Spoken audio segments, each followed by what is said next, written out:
what I want to know is, how do I, as a business owner, know that I have a cash issue?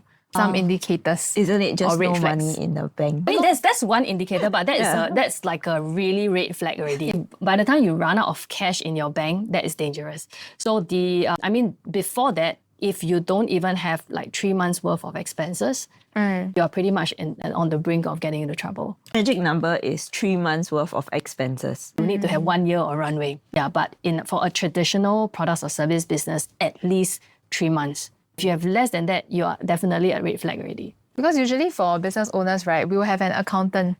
When do you get like your financial numbers from your accountant? Usually it's at the end of the year, maybe 3 months later after they consolidated. One is that those numbers are usually, a lot of SME owners, what happens is you only talk to your accountants at the end of the year when it's tax filing.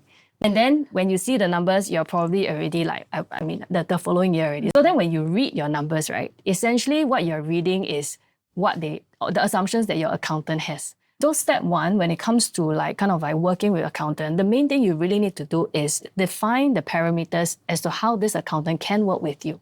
Let's say in Xero, they will create like a chart of accounts, and if let's say you want to know the difference between like say the sales of product A, product B, then that's when they can help you create that on the back end. Because if you don't have that, and then one day you look at your accountant, which product is more profitable, they will look at you and question mark, I do not know.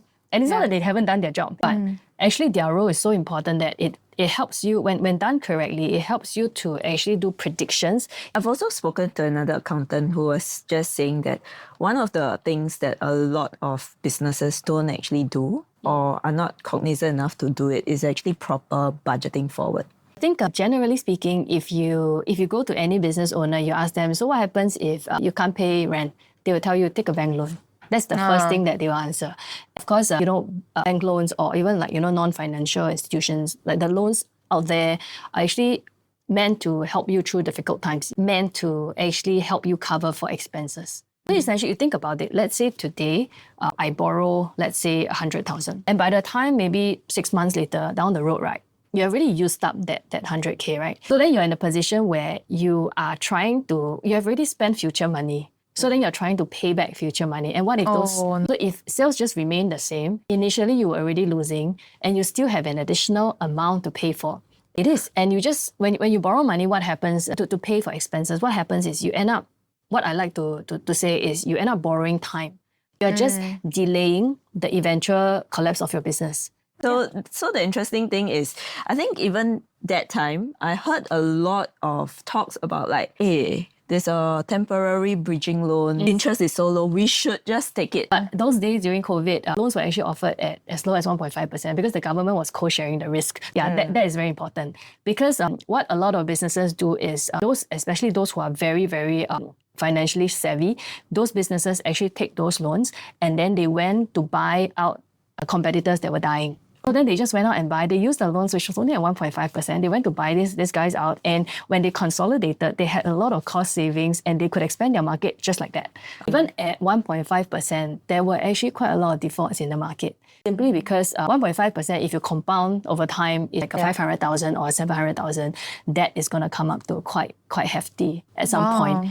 I'm just thinking, damn it, we didn't know about we missed that opportunity. So actually, during like the entire 18 months of COVID, there were actually about 73,000 businesses that shut down just within 18 months. So that's about, say, around 4,000 businesses closing down every month. So about 100 over per day. But one of the common things that would happen right before any of these companies go out of business is they run out of money. Yeah, so actually what we realized, when we did our research, there's at least 50% of businesses that have less than 15 days of cash buffer. Yeah, so the moment you have any surprises, you are in trouble. But to hear a business with multiple salaries that you have to pay, with expenses that is fixed, that's going out, having 15 days. Yeah, if you look at it, there's only 2 reasons why you don't have enough money, right? You spend too much. So I think most business owners like to, it's just human nature. So it comes down to not being able to make enough revenue and overspending. So from my experience with working a lot of customers, we realize that they are spending beyond their means. And it can come with a variety of, like, it's not just It's not just in terms of big officers and all that, but even I think the primary suspect is actually the manpower. Yeah. So then it comes down to. So one of the things that we work with our customer to sit down is we talk about the labor productivity, and it's not to say that it may not be that you're let's say hiring too many people and all that and whatnot, but I think more importantly we should think about how we look at maximizing each of these people that we hire.